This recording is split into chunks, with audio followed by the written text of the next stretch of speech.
Камчыбек Кыдыршаевич, мен Көлбаева Айнура. Ушул үй бүлөнүн улусу катары кыздарынын, балдарынын, неберелеринин атынан сизге кайрылууга мажбур болуп жатабыз. Алиева Майя энебиздин акыбалына карабай, үйүндө өткөн сот процессинде кийин энебиз аябай оор акыбалда болуп атат. Буту баспай, сүйлөбөй, эң эле оор акыбалда. Ар бир адамдын жашоосунда оор сыноолор келет экен. Турмуштун сыноолору өтөт экен. Азыркы маалда жүрүп жаткан сот процессинде 76-дагы энебиздин неберелери менен эшикке чыгарып койгон атышат.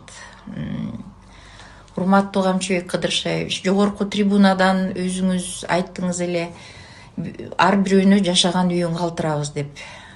Азыркы сот процессинин негизинде ата энебиз өмүр бою эмгектенип салган үйү 1983 салынган үй, маркум атабыз салган. 1998 жылы жер алынып мал сарай салынган. Ошонун баары конфискацияга кеткен тат. Биз эгемендүү демократиялык Кыргызстанда жашайбыз. Сизден айкөлдүүлүктү, гумандуулуктан суранабыз. Туура чечим чыгарыңарга суранабыз. Саламатсыздарбы, урматтуу Айгүл Жапаровна.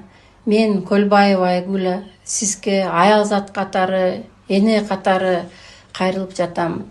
Биздин апабыз Алиева Майя Сейткуловна жогорку билимдүү, 6 баланын энеси, ушу экономист, Ысык көл районунда пенсияга чейин эмгектенген. Азыркы абалда биз апабыздын абалын көрүп, жүрөгүбүз ооруп жатат.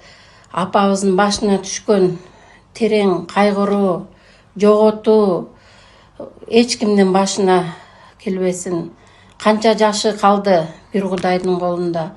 Ошол калган жашоосун тынччылыкта, өзү жашаган көнгөн үйүндө бала бакыра небере чөбөрөлөрдүн арасында өтсө деп каалайт элек, колубуздан келсе. Эмне деп суранабыз? Терең урматтоо менен сиздерге адамгерчиликти гана суранабыз. Биз силерди урматтайбыз. Силердин ушу Кыргызстандын өркүндөшүп, өсүп жатканына чоң салым кошуп жатасыңар. Терең урматтоо менен Көлбаевдардын үй бүлөсү.